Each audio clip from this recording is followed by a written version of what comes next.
j'ai pas compris parce que Diallo ñaati loolu. non foofu moom contre Côte d'Ivoire moom il a accepté que def na erreur quoi. waaw foofu moom il a l'erreur a commencé depuis contre la Guinée. Et il a refusé de faire des yàgg naa nelaw de. depuis contre Guinée. waa ji yàgg naa nelaw. waaye yow moom. équipe bu mag lay bañ yàgg naa nelaw de. Aliou Cissé dans sa carrière il n'a jamais gagné une grande équipe. Si. Ban. xanaa Brésil. Brésil ban équipe. Brésil équipe mag. Le Cameroun. Brésil ça fait combien d'années le Brésil n'a pas dépassé le premier tour. Non, le Cameroun. Cameroun. Oui. Cameroun c'était le Cameroun et quelle équipe. fan la yem ci compétition. Le Nigeria. Le Nigeria fan la yem ci compétition. mais ce sont de grandes équipes. Vous êtes en train de jouer avec des noms. Non. Si. Vous êtes en train de Aliou jouer. Cissé a battu le Nigeria. Vous êtes en train de jouer avec des noms. Qu'est-ce que le Nigeria a fait ces 10 dernières années. waaw léegi bi yaay. Il a battu l'Égypte. léegi bi yaay man tamit da ko fekkee loolu la dama ne la kon léegi nañ kon grand nom xanaa amatul léegi ci Afrique. kon xanaa grande équipe amatul ci Afrique. grande équipe amatul ci. parce que yow tey boo xoolee CAN bii passé. boo mënee Égypte l'Égypte c'est une grande équipe. L'Algérie c'est une grande équipe. CAN bii passé ce qu'on nous a montré moom mooy que ni les petites équipes ñu yox petit poussé ñoom ñoo ñëw. kon sur le plan du jeu. sur le plan waaw xanaa yow doo seetaan compétition. sur le plan du jeu ay Cap-Vert. Sow ay Guinée équatoriale. ñoom lañ fekkee sur le plan du jeu ñoom lañ mën a considérer comme de grandes équipes. Sow xanaa nekkoon ci àdduna bi. mais bu ñu waxee grande équipe mooy ça veut dire trophée yi championnat yi et cetera. mooy ko la ci benn affaire aussi. Sow Aliou Cissé ne perd jamais contre les petites équipes retenez ça aussi. L'Algérie il a Aliou Cissé. les petites équipes bu mu nekk favori bu ndaw. danay gagné l'Algérie équipe bu ndaw bu mu dajeel si CAN bi danay gagné Algérie si CAN 2 CAN consécutifs poule ba mu doon nekk moo doon favori les équipes soi-disant petite équipe ñoo koy tere qualifié au deuxième tour. Sénégal moi c'est pas l'Algérie qui m'intéresse c'est le Sénégal qui m'intéresse. Sénégal moom on parle du Sénégal. boo critiquer Aliou Cissé mais man lenn Ndiassé ngir yàlla loolu moom ba biyaagi il faut ngeen reconnaître ko gis nga ñun bu ñu doon dajeek ay pays naar pays yu bëri yi ba ne la ay 2002 2001 2002 yëpp dañu doon seetaan ma ne la naar yi foo doon dajeek ñoom dañu lay football. léegi Aliou Cissé je suis désolé si dañu lay football non je suis désolé léegi c'est le contraire léegi Aliou Cissé ngay dajal yow xanaa 2012 xanaa ci 2019 la commencé naari ko ci gagné. naa bu ci gagné. football laa la wax. waaw kan nga ci gagné Aliou Cissé kan la ci gagné. bu njëkk. Tunisie tout le temps Sénégal da koy gagné. ma ne bu njëkk. Tunisie depuis 2002 Sénégal day gagné. je parle du jeu je parle du jeu. waaw mais je parle du jeu. bu njëkk ban Aliou ban naar la équipe la Aliou gagné. ma ne la biyaagi bu njëkk ma ne la on se rappelle ay Égypte ay Ahmed Hassane. ay marocain bi la kenn doxu si bu ñu fi doon ñëw bu ñu fi doon ñëw ñun ñëpp dañuy téye suñu ay kurus. Sow en 2002 en 2002 le Sénégal s'est qualifié en battant pratiquement que des pays arabes. dëgg la mais le jeu. non dama lay wax rek sur le plan du je jeu. parle du jeu. non sur le plan du jeu. je te parle du plan du jeu. 2002 la qualification 2001 ba 2004 le Sénégal n'a épargné aucune équipe. maghrébine amul grand ñëpp. grand 2004 Tunisie bu 2004 Égypte bu 2002 Maroc bu 2002 Égypte 2002 ban. 2002 Sénégal moo gagné Égypte. waaw moo ko gagné sur le plan du jeu. je parle sur le plan du jeu. Sur le plan du jeu en 2002 le Sénégal était la meilleure équipe. y a pas photo léegi. Aliou Cissé léegi. nit ñi ñoom ñooy joueurs yi équipe yi ñoom ñooy dem bloc bas. équipe yëpp bloc bas fan lañ ko déggee. c'est Aliou Cissé c'est Aliou Cissé parce que équipe yi léegi Aliou Cissé bloc bas. 2004 mais y avait le fameux Brouillard. bien sûr. mais est-ce que même en 2006 contre l'Égypte en demi-finale. on voit si bu VAR bu amoon kon waxatuñu ko non du ay fait de jeu de du ay fait de c'est dans le jeu. waaw yow xanaa seetaan kan yi. mais seetaan naa ko. non yow seetaanoo ko de. ba ne la Brouillard wala da nga doon jaawale équipe bi. Brouillard bu muy wax xoolal gis nga xool j'ai une bonne mémoire. Brouillard bi Aliou Cissé di waxante ak le gars là Benachour c'était Benachour. non rediffusion nga seetaan. ay Zaziri non ñu may seetaan xam nañ ni ngay awal match daal la ñuy tiit léegi bi amatee match bu njëkk ñaari bu njëkk dañu doon football. léegi Aliou Cissé moom mooy ñëw. football naar yi. non c'est vraiment non yéen nag mën ngaa. bon on passe allez. non mais allez ñu dem allez.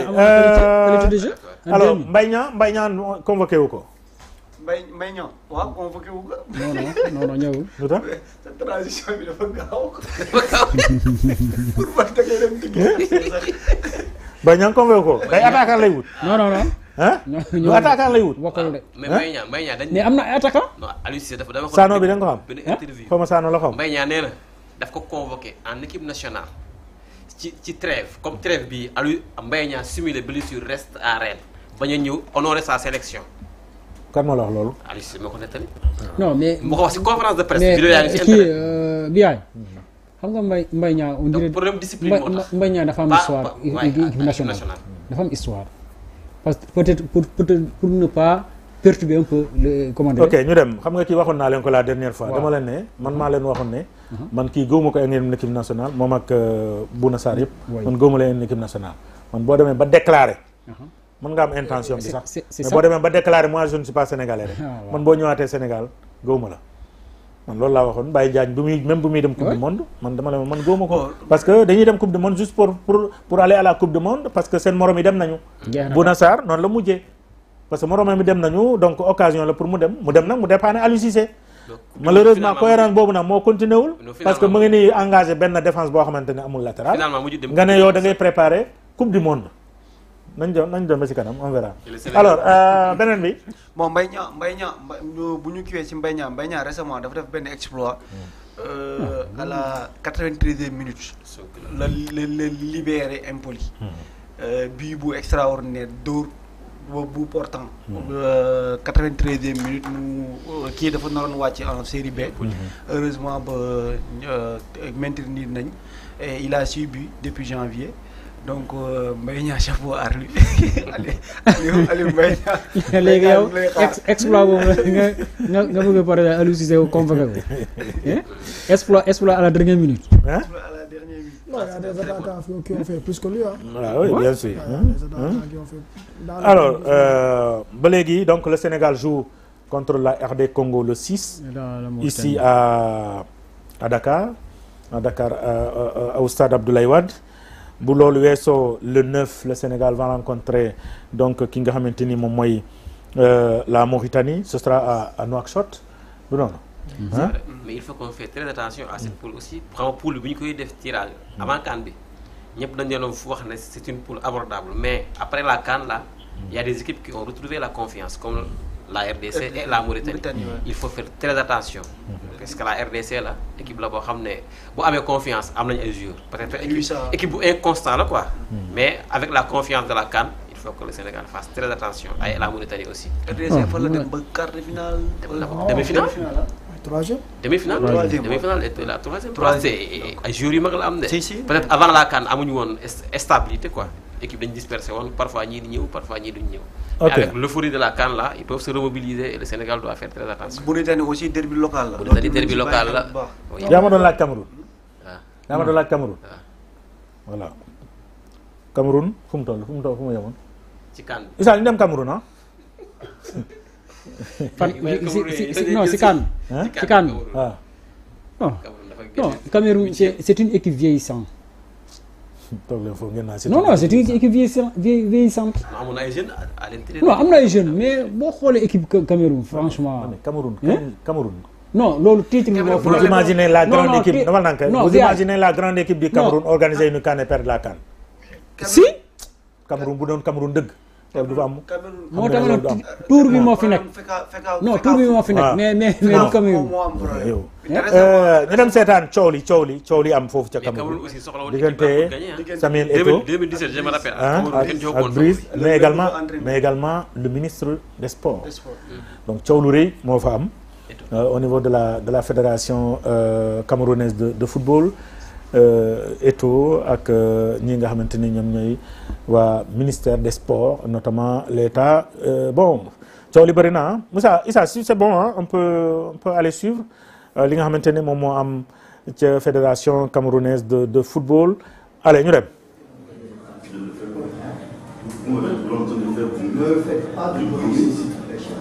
Vous m'avez beaucoup de respect, mais on se connaît. Ok, respectez-vous. On se connaît, respectez-vous. Et je vous respecte également. Merci beaucoup. Voilà. Maintenant, je peux travailler avec mes collaborateurs? Non, vous ne travaillerez pas avec vos collaborateurs parce que j'ai une instruction du ministre. Voilà. Comment vous allez? Bienvenue chez vous. Je vous demande. Ça va bien? Ça va bien? Venir ici, c'est fort. Tu sais ça très bien. Vous allez bien? Très bien, je vous remercie. Merci beaucoup. Très bien, merci. On s'en va. On sort. Vous allez bien? Mais le président a fait comme le président a fait l'action qu'il a convoqué. C'est moi la même chose. Dérangez pas mon lieu de travail et vous me connaissez très bien. Ici, vous n'avez pas parole. Quand je viens au ministère, je vous respecte. Ici, je suis le seul patron. Et vous ne le faites pas, monsieur Tolo. C'est la dernière fois. Je vous interdis de lever le ton. C'est la dernière fois. Monsieur Tolo, appelez-moi la sécurité, vous le mettez dehors. C'est la dernière fois, vous avez compris. Et je vous prie, monsieur le sélectionneur, soit vous restez, soit ne me touchez pas comme ça, monsieur le sélectionneur. Je suis président. Pourquoi tu parles comme ça? Non, non, non. Je suis président, monsieur le sélectionneur. Si vous voulez travailler avec nous... Non, non, non. Vous êtes entraîneur parce que je vous ai nommé. Vous n'êtes pas entraîneur parce que quelqu'un d'autre vous a nommé. Vous avez fait beaucoup de manquements. Et je vous prie de rester dans cette réunion. Parce que si vous ne restez pas, je suis obligé d'interroger mon comité exécutif. Comme la loi me le demande. Donc je vous prie une fois de plus de rester ici, s'il vous plaît, monsieur le sélectionneur. 2 mois que je suis ici. Où étais-tu? Je suis le président. Je suis le président. Vous ne faites pas la politique au Cameroun. Non, il y a mais j'ai une seule beaucoup de personne respect qui pour fait vous. la politique au Cameroun, c'est le président. Mais c'est moi qui décide à la fin. Non, non, non, vous ne décidez pas. Parce que ce que vous faites, monsieur le sélectionneur, c'est moi qui l'assume. C'est moi le président de la fédération. Ce que vous faites, c'est moi qui l'assume. Ce n'est pas vous. Dans votre pays, je ne le fais pas. Et vous ne me parlez pas comme ça, monsieur le sélectionneur. N'oubliez pas, en tant que footballeur, vous ne pouvez jamais me parler. Donc maintenant, je suis le président. Vous ne me parlez pas comme ça. D'accord? Vous vous asseyez et on travaille. Arrêtez un peu ce bordel. Il est temps d'arrêter ce bordel. Mais c'est pas possible. Mais vous pensez que vous êtes dans quel pays, monsieur? Vous pensez, je peux faire ça en Belgique? Vous pensez que je peux faire ça en Belgique, monsieur le sélectionneur? Alors, mais comment vous pouvez faire ça au Cameroun? Jamais entraîneur. Hein? J'ai été entraîneur. Pour 3 semaines. Oui, et j'ai été très très grand joueur. Très très grand joueur. Non, non. Beaucoup, beaucoup. Merci beaucoup. Et si vous traversez, vous ne reviendrez plus. Directeur, convoquez mon comité exécutif.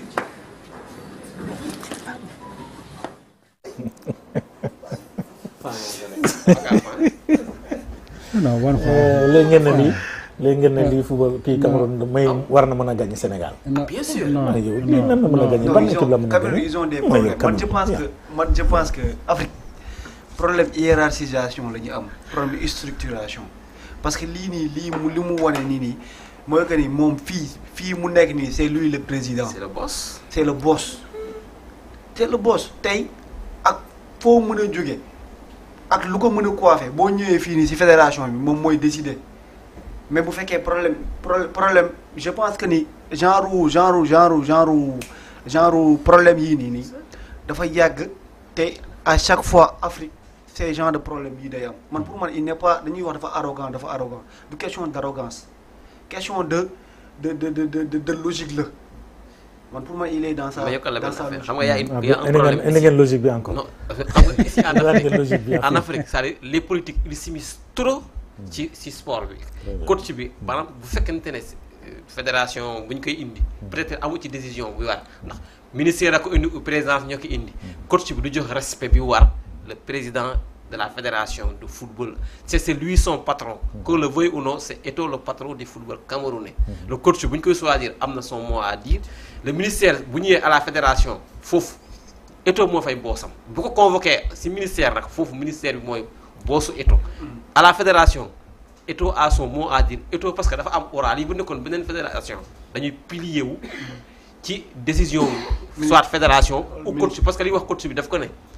say résultats day encombré sama fédération donc man maay sa boss lii bu fekkoon beneen fédération la xalaat dañuy tëdd coach bi yéeg parce que tubaab bi noonu la ñuy def ci suñu fédération yi ils décident quand ils veulent lu ñu bëgg ngay def sinon ñu tëb la dem ci kaw ci ministère bi la ñuy jokkal yow ñu wàcc bàyyi la loolu dafa war a jeex en Afrique les fédérations doivent être plus fortes bien sûr xam nga fa man dafa am déjà fu may commencer mooy Côte Cameroun lii du fa lu bees en 2017 ba seen veille premier match dañ ne woon duñu football yi Eto'o moo décanté situation bi ñu wàcc en 2017 en terre égyptienne ils étaient champions problème prime on avait carrément ñoom tout le temps dañuy dissoudre seen fédération à la veille d'une compétition teg fa comité de normalisation après ils taisent leur divergence dem compétition lii du fa lu bees muy benn bi mooy équipe bu Cameroun li fi nekkoon nekkatu fi da ngaa daan am Jérémy Nitab Real Madrid am seen capitaine bi nekkoon Olympique Lyonnais nga am nu mu tuddati Bill Chateau nekk di football Montpellier nga am Rigobert Song nekk di football Metz nga am tey jii nii Eto'o di football Barça ils avaient des joueurs yoo xam ne ils étaient performants ci seen i club nekk dans de très bons clubs c'était des joueurs qui avaient de la personnalité actuellement ñii ñan ñoo fi ne ay joueurs yi football ay Ukraine ay joueurs yi joué ay Russie te ils ne jouent même pas à temps plein tey jii joueur Cameroun yi ngay dégg daal au niveau peut-être Zambo Anguissa ngay dégg ay peut-être Tokoe Kambi bi nga xam ne récemment rejoindre na l'Arabie Saoudite ak le gardien te gis nga góol bi les problèmes yi mu leen indil Onana il n'est pas constant donc tey équipe boobu tour bi moo fi nekk mais tu n'as pas les mêmes joueurs nii la caractère nii la même mental nii la même personnalité maintenant pour revenir ci li nga xam ne tey jii moom la Eto'o def benn bi dinaa ànd ak moom feneen fi du ma ànd ak moom fi may ànd ak moom mooy c'est pas au ministre ou bien au président de choisir un entraîneur c'est lui le président de la fédération c'est lui qui choisit son entraîneur soumettre leen ko kooku benn la deuxièmement tey jii bu fekkee da nga xam jeunesse su fekk foot lii du la jaaxal parce que Eto'o lobbying bu ne activé na ko pour mën a accéder au niveau du président de la fédération sinon li dal Drogba en Côte d'Ivoire moo koy dal dañ ko doon coup d'état mais yàlla xam nga rek ak ay mbiram ak ay lijjanteem xam na équipe bi nu muy fonctionner il est devenu président maintenant ils sont en train de lui tendre un piège bi lan la déstabilisation état bi dugg ci te xam nga ne état bu ci duggee automatiquement la FIFA daf leen di sanctionner après moom su boobaa il va dégager donc ci côté boobu moom tam il doit pas tomber dans ce piège il doit modérer il doit tempérer te li mu wax tubaab bi dëgg la souvent rappelle-toi de l'entraîneur blanc là qui devait venir avec le Sénégal ba mu nekk mu ne finalement entraîné tuma leen takk ay bagages am dem tubaab bi respecté wuñu ces blancs là qui débarquent ici sa waay ce ne sont pas les premiers choix en Europe jaaxle leen fi indi fii dañ fiy ñëw xam nga gas bu ñu fi gasee ñëw Sénégal gas après suba entraîneur bi nekk Guinée daan na ko saa foofu am na xaalis dawal nga dem jël li nga moom il faut que ñu arrêté loolu gëm suñu expertise locale la Côte d'Ivoire a remporté la Coupe d'Afrique avec Yeo Marshall Sénégal a remporté la Coupe d'Afrique avec Aliou Cissé nañ ko ne ci dynamique boobu Égypte jël na 3 Coupes d'Afrique avec nu mu tuddati Assane Diatta nañ gëm ni ñun fii Sénégal Afrique ni ñu amee ay footballeurs noonu la ñu amee entraîneur. l'Algérie avec expertise locale foofu ñu gëm ko bàyyi ces blancs là yi nga xam ne ils sont là. est-ce que indiwaatul Ahmed Assane dafa mel Ahmed Assane moom la ñu indi Ahmed Assane waay. donc man Eto'o peut-être li muy def nii excès de zèle am na ci mais il doit tempérer il doit modérer. et ne éviter de tomber dans le piège. mais nag ci benn côté y a une part de vérité dans ce qu'il dit parce que lii moom c'est de la provocation pure et dure. pour rejoindre lu mu wax dëgg la mais d'une part boo xoolee Eto'o il se dit par exemple il est au-dessus de ses joueurs c'est-à-dire lu mu def de tout le monde kay lu mu def kenn defu ko c'est-à-dire équipe nationale bu Cameroun parce que boo xoolee kii Cameroun depuis Eto'o bu mu nekkee président on dirait que kii bi commencé am problème non man loolu laa gis non si non depuis bu mu nekk en tête à la tête du moins non mais moo tax loolu la non mais d'une part am na yeneen comportement moom mooy ñëwaat di indi ay prime di leen jox non loolu moom xam nga Diédhiou oui xam nga man lu tax ma ne man d'accord ma ak yow gis nga l'histoire de prime là loolu gars yi da ko war a dépasser. non c'est la continuité de ce qu'il a aujourd'hui mooy li nga wax noonu il a mis des lobbying aujourd'hui jusqu'à être président këyu rek bëgg ñëw jiite fédération daf ko préparer bu mu nekkee en commencé nekk fin de carrière la commencé préparer sa présidence. on sait que Eto'o ne fait pas l'unanimité même quand étant joueur dans le vestiaire. voilà maintenant Eto'o bi mu ñëwee nekk président fédération état da ko bàyyi mu dérouler. c'est lui qui est allé choisir Rigobert Song teg ko. voilà kenn bronché wul. voilà parce que Rigobert da ko jàppale ci ancien presque. mu ngi noonu. ancien la. ci ancien joueur yi. oui parce que Rigobert moo doon son kii. il a porté le combat. moo doon porté le combat de. mais est-ce que yaa ngi comprendre. xaaral pare moom c'était le nu mu tudd de comment il s'appelle Rigobert Song. non moom c'était le garde du corps presque de Eto'o oui dans les vestiaires du Cameroun ñoo xam nañ loolu mu ñëw gars yi fédération nu mu tudd état bi jox ko mu déroulé il a choisi Rigobert Song te ñu bëri d'accorduñ ci woon il s'est imposé mu choisir Rigobert Song. Le Cameroun organise une CAN, le Cameroun perd cette CAN. Le Cameroun a failli être éliminé à la Coupe du Monde ci benn affaire la le kii mu dem Coupe du Monde on se souvient. Oui. ñu jógee foofu le Cameroun était à la CAN. dafa dóor Algérie. waaw non même kii boobu laa la wax dama ne moom laa la wax ma ne la loolu moo tax mu qualifié Coupe du Monde. du dëgg dem nañ ko CAN. on a vu ce que le Cameroun a fait à la CAN mais avant cette CAN là ci sélection bi on a vu l'affaire du gardien. Onana qui a cautionné il a dit Onana li mu def noonu c'est mon fils moom moo ko wax c'est lui qui a cautionné Onana li mu def. Tu es en regroupement, tu vas à la CAN, yow gardien, yow nango ñëw, et toi en tant que président de la fédération nga cautionné ko. Mais à un moment donné quand c'est comme ça, en Afrique malheureusement il faudra prendre ça en compte. Je ne suis pas pour l'émission de l'État dans les affaires du sport, mais n'oublions pas le Sénégal n'est pas la France, le Cameroun n'est pas la France. En Afrique, l'État dépense plus que l'association. L'équipe nationale, les primes, c'est l'État. Le logement, c'est l'État. Le transfert, c'est l'État. Les avions, c'est l'État. Tout est État. Donc, nous nous loger. Les fédérations africaines ont même enseigne que les fédérations européennes. La convocation de Roger Mila à une Coupe du Monde. Mais c'est le président qui l'avait prononcé. C'est le président, oui. C'était le président, justement. am na beneen joueur boo xamante ne am na beneen et il a été le meilleur buteur du Cameroun de cette Coupe du Monde. Oui, meilleur buteur du Cameroun et parmi les meilleurs buteurs de cette Coupe du Monde. Et c'était le joueur le plus âgé de cette Coupe du Monde. Est-ce qu'il n'avait pas 42 ans? Oui, 42 ans. 42 ans. Avec son fameux danse là. Voilà. Donc lii jàpp naa ne sa fameux danse comme dit nga la Eto'o est en train de tomber dans un piège. Nit ki aussi am na foo xamante ne dañ la koy may ba foofu mais booy comporté woo nii tu es arrogant. Ça c'est de l'arrogance. Donc déjà bu fu muy terminer rek mu woote directeur convoqué moi une tu vois xam nga am na en management dafa am yoo xamante ne c'est pas comme ça il n'est pas il n'est pas nommé. Participatif. Il est élu. Il est élu, il n'est pas nommé.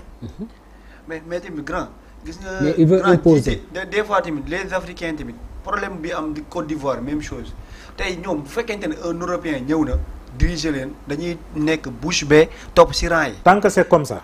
léegi bu fekkee un Africain ñëw na pour diriger y a des problèmes. So foofu moo am fépp. so pourquoi loolu ñu am complexe d'infériorité boobu à chaque fois moom la ñuy remarquer si africains yi pourquoi loolu. te pourtant tey pourtant tey Aliou Cissé tey def na fi ñaata entraîneur français ak tubaab ñoo fi jaar defuñu résultat bu mu def ak yeneen ak ñeneen. demal feneen Stéphane Keshi ak ñeneen ak ñeneen. sont des Africains. Tant que c'est comme ça. xam nga comment dire Eto'o. Pour moi le Sénégal n'est pas un exemple li ngay wax noonu de. Non mais Eto'o le Sénégal n'est pas un exemple. mais une question parce que man. Oui. Le Sénégal n'est pas un exemple. Voilà lu tax Eto'o. Oui, non, ton entraîneur adjoint. Mais Sow. Pour ne pas ton entraîneur principal, il est qui? Mais adjoint le mais pas. Non, pas adjoint, il est côté yow. Mais Sow. Boo xoolee Pape Thiaw, il est quoi? Pape Thiaw, il a entraîné l'équipe nationale du Sénégal, champion d'Afrique. Champion d'Afrique, oui. Hein? Malick Daf, champion d'Afrique. Ak keneen champion d'Afrique. Non, defal nank rek. Pourquoi ces gens-là ne peuvent pas être, bu fekkee ne da ngeen di topp seen logique bi. Pourquoi ces gens-là ils peuvent pas être entraîneur adjoint? Mais entraîneur titulaire tey. waaye ma ne la titulaire rek. mais demal ci tubaab bi tey demal le club là l'autre là Leipzig. Entraîneur adjoint kan moo fa nekk. C'est un Sénégalais. Oui. Non mais n'a pas entraîneur adjoint de. mooy gaañ mi nekk Leipzig. Si l'autre là le manager. Mais il fait partie du staff. mais Eto'o lu mu def c'est pas bon. lu tax c'est pas parce que comportement mais boo xoolee Eto'o entre le coach comment dire Rigobert Song man je me dis que peut-être daf koy récompenser. Parce que c'est exactement ça. Il paraît Rigobert Song si j'ai des informations avérées. Il était malade. Rigobert Song mosul wéru bu mu pare ba léegi. Il était malade mais après quand il s'est rétabli Eto'o lui a mis Non mais attends, Rigobert dafa amoon AVC. AVC là. Il avait bénéficié d'une prise en charge au niveau de la France avec l'FC Metz. Oui. Ça c'est vrai. Mais aussi, il faut ñu nangu dara. Côté boobu te loolu sax dama koy nangul Aliou. Dafa am environnement xam boo ci nekkee tu ne peux travailler avec des hommes de confiance. Eto'o moom dafa jàpp ni Rigobert c'est son homme fidèle, il ne le trahira jamais. Il le nomme entraîneur. De la même manière Aliou moom jàpp ni Régis Bogar c'est son homme de confiance, il ne le trahira jamais. Il le met à ses côtés. Dafa am environnement xam boo fa nekkee tu choisis tes hommes parce que c'est un milieu vicieux. Tu choisis tes hommes loolu mënoo ko bañal. waaw mais nan topp logique rek. mënoo ko bañal. na am logique ak cohérence aussi tamit. boo nekkee un entraîneur. boo nekkee un entraîneur. ñu wutal la ay yoo xam ne tey jii nii da ngay jékki-jékki ne ah. Côte d'Ivoire ci kan bi passé gars yi xam ngeen ñoom. ab entraîneur am na Côte d'Ivoire. Côte d'Ivoire ñu fi bëggoon ab entraîneur. affaire ba faussé entraîneur bi ñu doon xeeb ñëw gagné leen kan. ça la Côte d'Ivoire. dañu doon ab l'entraîneur Hervé Renard. la fédération française non kaw Côte d'Ivoire pour man du sax xeeb parce que dañoo teel a daax gase rek. dañ ko teel a daax rek. mais le travail moom c'est ça dañ ko teel a daax. dañ ko teel a daax rek mais bu fa nekkoon tamit nii lay mel. day gagné day gagné. compétition fermée yi c'est des choses qui arrivent. yaay farlu kii wu Gase. Gase waaw mooy à 70 ans la Côte d'Ivoire a combien d'années. bien sûr. 70 ans. mooy déglu waaw. Bon c'est bien. En tout cas, tant que c'est comme ça aussi, il faut l'avouer, tant que c'est comme ça, tant qu'on se comporte comme ça, les gens seraient obligés d'aller trouver quelqu'un qui peut apporter de l'influence dans le groupe. Je pense que la Côte d'Ivoire, le Cameroun, l'État camerounais, c'est une logique boobu lañ nekk. wax na sànq ne. mais aussi. il faut que les États respectent seeni doom. parce que li ñu def Drogba en Côte d'Ivoire. rafetul. ah waaw rafetul. Est-ce que tu sais que Drogba c'est le joueur africain le plus diplômé? Est-ce que tu le sais? Diplôme nga wax. non non am na ko. expertise mi ngi fi. waaw la preuve tey jii Drogba avec li ñu ko def yëpp. waaw bàyyiwul équipe. mi ngi ci ginnaaw équipe bi. waaw mais xam nga Drogba aussi. mais Ngala c'était un joueur. non Ngala il est maire au niveau de la Côte d'Ivoire. problème bu mu am moom mooy que ni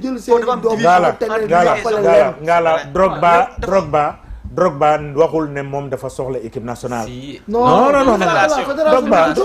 Drogba a voulu prendre la fédération comme le voulait d'ailleurs la Aliou Cissé. mais xam nga. lu may tax jëlu ko. Zokora il est diplômé en tant qu'entraîneur. c'est ça de. C'est quelqu'un qui est diplômé en tant qu'entraîneur. Qui est le président de la fédération au niveau de la Zambie? non attends. dama ne. Qui est le président du Khalifa Koulibaly? tey jii da ngay dem ci yeneen dëkk yi en Afrique que muy Europe. seeni doom dañ leen di récupérer responsabilité. Non, tu as parlé de diplôme. Non, man je parle de diplôme. Gis nga man le technicien nga ñëw nga ne da ngay nekk gestionnaire man foofu moo may poser problème. Gis nga le plus grand gâchis du Sénégal am c'est la transformation de Aliou Cissé et de l'autre là, le directeur, le technique. Non, l'administrateur de la Ligue sénégalaise là, Amsatou Fall. Le plus gâchis technique du Sénégal, ñaar ñooñu la. Tu ne peux pas être un grand technicien, nga bàyyi le terrain, nga bàyyi l'aspect technique, nga dem nga dugg ci ay administration. Moi, je suis pas d'accord. Il est diplômé. Je sais que Drogba a fait de grandes études par rapport, hein, xam nga. Mais tey pour man sa place, hein, bu amul fële. Il peut venir au niveau du staff. mu jéem a jël équipe nationale. waaw mais bu demee à la fédération kay moo gën. non mais ci gën ci naka. parce que tamit à un moment donné les équipes africaines ñoom ñëpp dañu am problème. problème bi ñu am mooy lan. il ne pèse pas. ma ne donc tey jii nga am benn Eto'o biir CAF nga am benn Drogba biir CAF. les Européens vont respecter. les anciens joueurs. Les anciens joueurs, la plupart n'ont pas fait. te tey jii au niveau du Sénégal. non la y a plupart une reconversion bu commencé. FIFA. Demba Ba nga koy def. ma ne. Kalidou Koulibaly nga koy def. Sadio nga koy def xaaral tuuti. ba ci lan le football au footballeur. ma ne ñooñu parce que man gisaguma. mais ces polytechniciens là ngay jël non dama gisagul dans le football. dama gisagul dans le football même au haut niveau un ancien joueur. nekk gestionnaire ba équipe bi ne dem au top gisuguma ko. si ban Pavel Nedved ban équipe. Juventus. waaw Juventus pendant combien d'années. ban Juventus non. man lim ñu bëri. man waaye yéen tamit nag ay Juventus ay mala ngeen may wax. Raúl González Blanco. waaw yow ma yéen tamit. mais mu ngi ñëw ci kanam sax. ma ne ma ne pour le moment ci buy ñëw ci kanam na ñëw ci kanam mais pour le moment pour le moment ce sont des hommes d'affaires des managers qui sont à la tête des fédérations yaa ngi dégg problème de jalousie. problème de jalousie moo ñu sonal. c'est la gestion. Zokora moom moo tax. mais malheureusement pour man le joueur dafa war a dem sur le plan technique. pas forcément. non Adebayor même chose. Adebayor lu mu def. waaw nangul ma dara Biagui. Adebayor joxuñu ko benn gëdd. non mais Adebayor moo joxul boppam gëdd. non Adebayor moo jox nag boppam. non je suis pas d'accord. non Adebayor je suis pas d'accord. Adebayor lu mu def. non Adebayor yow foofu nga toll. Adebayor la def. non xoolal plus comportement Adebayor nekk di dem FIFA nekk bokk ci kii FIFA yi bokk ci légende africain yi loolu influence kese la non dafa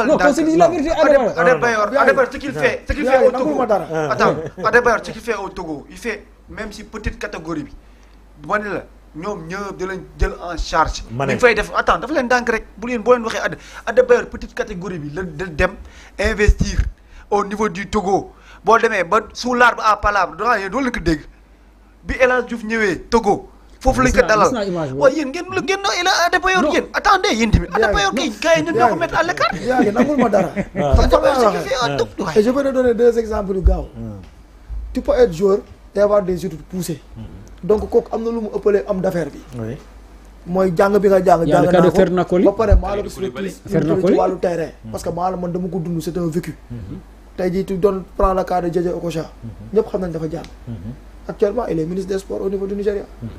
tu prends le cas de kii y a un autre c'est Shevchenko c'est le président de la fédération en Ukraine mais pourquoi pas fii ñun tey ñu am loolu un ancien joueur de l'équipe nationale liggéey postulé ñëw demandé nekk ministre des sports wala mu nekk nu mu tuddati le président de la fédération non ça va venir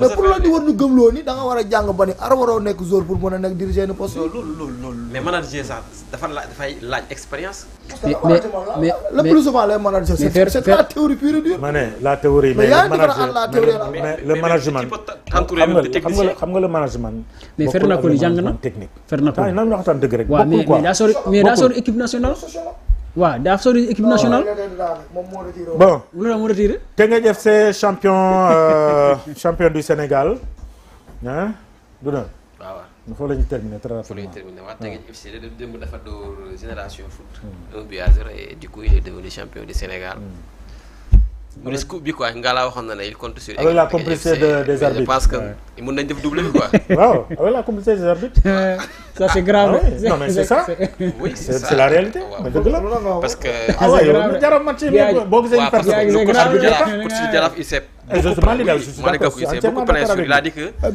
la décision des arbitres a beaucoup posé sur le titre dimanche passé c'est au stade seetaan naa match Teungueth ba mu jeex mais mooy li may wax des fois da ngay jàpp ne entraîneur dafa arbitre dafa am ku ñu faraluñu kenn dañoo mënul pour la majorité am nañu aay nag mais da ngay seetaan ñu xam ni ñi mënuñu parce que y a ay penalty pour Jeff sama appréciation personnelle la y a ay penalty pour Teungueth tiréew ci benn des fois da ngay jàpp ni dañu faral kenn wa non fekk dañoo mënul en plus non jaram moom dañ ko doon xeex nag maintenant Teungueth nag c'est logique mu jël championnat bi dans la mesure aussi dafa constant le seul équipe bi mu am mooy que ni dóorul Jaraaf parce que ale bi dafa nul ak moom nul ak ale Guédiawaye nul ak ale Pikine retour bi Pikine da ko dóor Jaraaf da ko dóor Guédiawaye da ko dóor mais dafa constant saison bi yëpp premier deuxième noonu la ko jàppee ba saison bi jeex ba pare nag bu ñu fàtte dafa perte ñaari attaquant muy Pape Oumar Fall ak Mbaye Jacques te boo pertee ñaari attaquant tey jii nii mënoon na doon tey jii benn lay boo xam ne mën nga ko teg mais perte na ñaari attaquant mais il a automatiquement su trouvé la solution avec le Youssoupha Sagne ak ñeneen donc Teungueth championnat bi ba pare Teungueth dafa ne ci benn dynamique 2021 dafa jël championnat joxuñu ko Covid la ànd bi ci topp mu confirmé jël ko daaw la ko bàyyi ñëwaat jël ko moo lay wan ni tey équipe buy liggéey la non dañuy liggéey ba pare kañ la judd yàggul 2014 non vraiment bravo au président de Teungueth FC c'est une équipe qui a passé les phases je pense en Ligue des Champions parce que man je pense que je remercie booy am koy remercier président am ngay remercier moom ak Jaraaf ñoo fi romb premier tour une équipe bi am te ne Teungueth FC c'est la même année qui vient dem phase année Covid bi la une équipe qui vient fraîchement de venir ñëw def résultat yi c'est à saluer moom mi le président mën nañ ne il fait un style de management très très très participatif parce que boo xoolee man dama ko déglu mooy vidéo bi nga envoyé woon bi ñu dóoree Tëngéej dafa remobiliser les troupes ne leen hey tout puissance Mazembe dóor nañ ko fi Barça bërki dem dóor nañ ko fi donc ñun je pense que ni li ñu war a dem jëli ji mooy dem focus dem jëli ji championnat bi te loolu la def te mooy li nga la wax léegi c'est l'équipe la plus constante depuis les 6 derniers mois. Et il peut faire le doublé. Ok. Championnat. il peut faire le doublé mais dina mettre. Non, c'est possible mais ce qui est bizarre c'est. alors wax lañ ci suuf. voilà. ci suuf man loolu moom dama. ci suuf suufee na. ci suuf kay équipe bu sawaay la. Casa Sport. génération nu kii jàmbaar. jàmbaar ma. jàmbaar kay dem na. jàmbaar kay dem na naa ne. Casa Sport. jàmbaar. Casa Sport. Stade de Mbour Génération Foot. Les équipes les écoles de football là, les centres là, Dakar Sacré-Cœur est en train de sauver les meubles. On souhaite jamais du moins. Casa Sport. waaw na joué de amul Casa Sport amul Sud Sport. non na joué rek. Deuxième division quand même. C'est jouable. Quand même quoi. 24 points là. Tu travailles pas. Il reste un match non. Bien sûr. benn match moo des. benn match Casa Sport kan la am. Casa Sport. Parce que Jambar reçoit Génération Foot. Teungueth reçoit Stade de Mbour. Casa Sport joue contre. Est-ce que c'est pas Dakar? 24 points jusqu'à 26 points ils peuvent se sauver. non mën nañ ci génn. mën nañ ci génn jusqu'à jamono de Fatick. non ils n'ont qu'à gagner. jamono waaw 28 la am waaw 28. jamono sauvé. jamono est sauvé parce que 28. Casa Sport je pense que Wakam la. Wakam Casa Sport Wakam la. Stade de Mbour Jaraaf Linguère. US Gorée Dakar Sacré-Cœur Jambar FC Génération Foot. xam nga léegi le championnat à part la première place ak les deux derniers places. amatul enjeu quoi. mais la Casa Sport moom tout ça se sentait je l'ai dit en début d'année. oui début d'année ça fait oui. maintenant nañ def tout ba génn ci match bi. jox ñu classement bi ma xool kii fu mu toll. moins 12 là. moins 12. Wakam. donc bu gagné Stade de Mbour gagné aussi c'est la même chose. il va ça jox ñu donc Wakam mooy dem. Wakam mooy dem. Wakam mooy dem fële. Kolda. Il a intérêt à gagner maintenant dafa war a gagner Stade de Mbour warul gagner. espérant que GF warul mooy gagner. problème c'est-à-dire dafa war a gagner ba pare di calculer benn côté. Stade de Mbour warul gagner GF warul gagner. GF jàmbaar la jàmbaar wàcc na déjà. déjà GF jàmbaar bu ko gagné GF wàcc. c'est compliqué. seen école yi seen centre de formation. Casa Sport war a wàcc deuxième division. war a batailler foofu. ça du problème. non problème na fi Pikine wàcc na fi non problème. mais c'est non kii la nii seule équipe Guédiawaye mi de la wàcc région. Wakam bi deuxième la jógee. alors mu ngi nii. Imagine-toi Casa Sport. non grand loolu du wax. Stade de Mbour Génération Foot Fatick sauvé na. Fatick sauvé na. Ñambur de Louga. donc Génération Foot Stade de Mbour Casa Sport Jambar combien de fois. ñi ñoo sauvé gul. Saloum. ñooñu la des cases concerné. Jambar moom lui il est déjà kii quoi. Tu travailles pas, tu mets une mauvaise position sportive, tu descends. Centre Casa Sport Stade de Mbour ak Génération Foot. ñoom ñett ñooy xëy. Casa Sport Stade de Mbour Génération Foot. ana Wakam. Stade de Mbour moom. Wakam mu ngi 30e rak Wakam sauvé na. sauvé na waaw. donc Wakam c'est un match sans enjeu. jamono sauvé na. donc Wakam day dem sans enjeu. Casa mën na gagner. Génération Foot bi Jambar bi recevoir Génération Foot. il est déjà relégué. Le match des amis. Le match des amis. Oh, Casa Sport m'a parlé. Teungueth reçoit. Teungueth reçoit le Stade de Mbour et c'est la fête. Tous les gens de la Ligue seront à Rufisque. waaw pression la ci Stade de Mbour. waaw ça c'est sûr. da Casa na gagné rek toog xaar. na gagné rek. quel que soit Alpha même s'il tombe avec les armes à la main mais na gagné. wàcc léegi rek jege de. wàcc Stade de Mbour moom nekk na fu mu miin loolu garaaw. fu mu miin wa nekk na fu mu miin. fu wàcc. fu mu miin sax. deuxième division la miin na foofu. Stade de Mbour mais daaw ci heure yi fa la nekkoon. waaye bien lay def quoi. waaye bien la. non Casa Sport nag vraiment on ne souhaite pas vraiment. club historique là quoi. non sérieusement nag.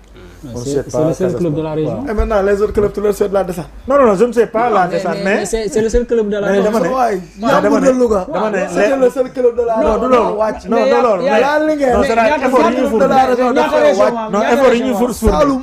seul club de la région dafa wàcc. championnat quoi. non franchement dañuy championnat xam nga Casa Sport c'est pas. ñaari tali bu fi wàccee rek. ñaari tali bu fi wàccee mais xam nga. toi tu me diras que c'est une histoire mais dama ni. non au-delà même de l'histoire. C'est quoi? Sur le plan organisationnel ci championnat bi nu mel. sur le plan du dynamisme du club. sur le plan des voyages. xam nga ainsi de suite. xëy na boo mënee folklore dafay dundal quoi. man la d'accord naa. non c'est vrai Ndiambour la Louga dafa wàcc. Linguère dafa wàcc. waaw yooyu fii lañ dëkk. Saloum dafa wàcc. merci. gendarme dafa wàcc. gendarme moom la. merci dafa wàcc. Pikine wàcc. compagnie sucrière. alors. ku liggéeyul da ngay wàcc dem defar waat. waaye Casa Sport deuxième division Ligue 2 non boobu bay di wax loolu waaye. non Ligue 2 moom jekkul pour Casa waaye. kon dafa jekk ci ñeneen Ligue 2 jekkul pour. dafa jekk ci ñeneen. Handball alors Handball. fii boo liggéeyul amul jekk ak ñàkk jekk. ma terminer foofu Issa jox ñu les images du handball pour parler du championnat du Maroc ñaari sénégalaises jël nañ ko ñaari sénégalais Thiaba Ndiaye ak voilà ñu xaar image yi Issa da ngaa reerul ah. yaa ngi si Issa. maa ngi ci Issa boy bi yoo xam nga boy bi voilà Thiaba Ndiaye ngi noonu. mu ngi noonu moom moo jël championnat du Maroc récemment et c'était devant le président de la fédération sénégalaise de handball Seydou Diouf ñaari joueurs yi daaw la ñu dem fa nga xamante ne moom mooy kon ca Maroc mooy Thiaba Ndiaye sacré donc champion avec le Noissair ginnaaw bu mu gagné kon en finale du championnat dames Muntada Derb Sultan bu arrière international sénégalais Ndiolé Sène donc voilà mooy loolu bravo à nos internationales keneen kii di ñaar yëpp ay arrière lañ les arrières internationales sénégalaises c'est l'équipe de Nasser moo nekk nii waaw seen équipe moo nekk nii moo gagné bravo à Thiaba Ndiaye ci loolu nga xamante ne def na ko.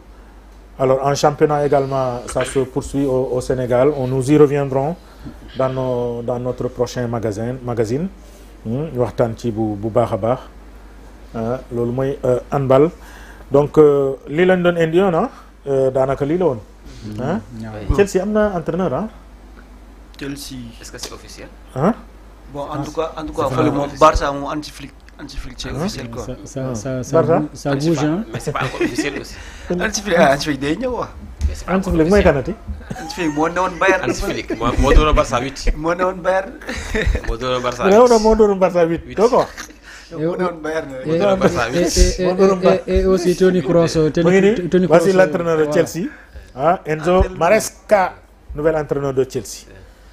Contrat jusqu'en 2029 plus une année supplémentaire en option. Pochettino de bëri na lu muy bouger de moom du yàgg fenn. Pochettino. moom du yàgg fenn. Tottenham rek la fa xaw a durer tuuti. ça bouge mu ngi noonu Ngalla ak lan. Kroos qui raccroche. Kroos qui raccroche. Ngalla ak lan. donc Kroos là qui raccroche. Toni ak lan Kroos. alors les U20 dames. Voilà avec Mbaye Thiam quoi. Voilà. C'est une voisine. Ah oui. waaw c'est une voisine waaw. ñoo bokk fi ñu dem fii Guédiawaye. donc ñoom tamit def nañ jaloore. waaw dem nañ final. Ouais. waaw te ñu ngi koy souhaité bu baax a baax mu jël ko incha allah. C'est ça. parce que man loolu laa gëm compétition moom boo ci duggee sa dëkk moom. il faut remporter le tournoi Hollande. Ouais. te elle est en train de le faire. tournoi il faut incha allah jigéen ñi aussi en catégorie senior. man ko gis naa la liste de Moussa Cissé. moom suma grand la moo ma yar moom ma njëkk a jàngal football. moom tamit maa ngi koy ñaanal yàlla incha allah li muy yóotu mu yomb. di souhaiter aussi équipe nationale suñu coach Aliou. yàlla defal ko jàmm rek ak sama boy yi. ay ñoom Papa Ndiaye Espoir Lusitana moom it moom mooy premier seen club en national Papa Ndiaye. ak US Rail maintien na. maintien na tey quoi US Rail. ah bon dafa naroon wàcc national 2 mais maintien na. ah waaw. waaw di leen félicité waale quoi. national 1 AS Cambérène. moom Lusitana ñooy joué final quoi incha allah. moom Étoile Lusitana ñooy joué final. final bi waaw voilà ñoom ñaar ñoo yéeg. waaw Lusitana nag dama foom benn boy yu sawel Papa Ndiaye. Poule A bi AS Kaffrine moo nekk deuxième Gazelle de Bignona moo nekk troisième. EJ Fatick ak Olympique de Ziguinchor dañuy naani ndox. waaw noonu la tukkee. y a une autre équipe aussi. l'élimination Bambey l'AS Douane. Bambey da Ablaye Fall. élimination lay doon aussi si baal bi waaw. presque une foot professionnelle quoi 20 points d'écart si benn. bien aussi kii lu mu doon wax ci équipe nationale féminine bi bon di wax bonne chance à Awa Neymar. mooy woowaat na ko. Awa Jaxate presque man maa ko yor fële compagnie sucrière. j'ai vu aussi une fille Sadigatou Diallo. félicitations benn gauchère la booy 2 pieds sax booy mën a football. je pense que gars yi dinañ ko découvrir. incha allah Sadigatou Diallo.